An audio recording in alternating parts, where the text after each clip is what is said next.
Hello, আসসালামু আলাইকুম everyone. This is Marjan.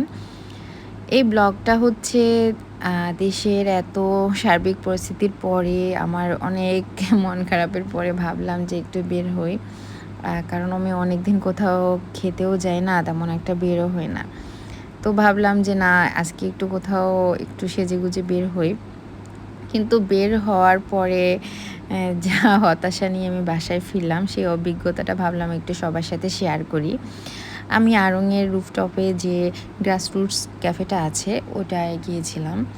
তো ওখানে প্রথম অ্যাপাটাইজারের যে প্ল্যাটারটা নিয়েছিলাম, আমি নামটা আর প্রাইসটা লিখে দিয়েছি। আমরা দুজনের জন্য যে খাবারটা আছে ওটা নিয়েছিলাম, কিন্তু আমার কাছে না খুব একটা ভালো লাগেনি ২-১টা আইটেম ছাড়া। তো জানি না, হয়তো আমার টেস্ট বাইটের সাথে হচ্ছে তেমন একটা যায় না, বাট প্রাইস অনুযায়ী ঠিক আছে। আর আমার সবসময় চাইনিজ আইটেমের ভিতরে একটু ক্যাশিউনাট সালাডটা ভালো লাগে। আমি অলওয়েজ মানে কোনো খাবার খাই বা না খাই, এই খাবারটা আমাকে নিতেই হবে। কিন্তু সেক্ষেত্রে হচ্ছে আমি বিশাল একটা হতাশা নিয়ে ফিরেছি। কারণ আপনারা দেখবেন যে ভিডিওতে আমি খুবই চিরুনি তল্লাশি করে চিকেন খুঁজছিলাম।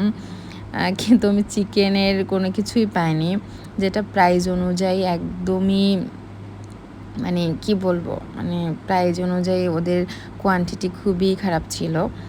আর মানে আমরা সাধারণত যে টাইপের আমাদের বাঙালি স্টাইলে যেরকম সালাদ খেয়ে থাকি, ওদের টেস্ট আমার কাছে ওরকম ভালো লাগেনি।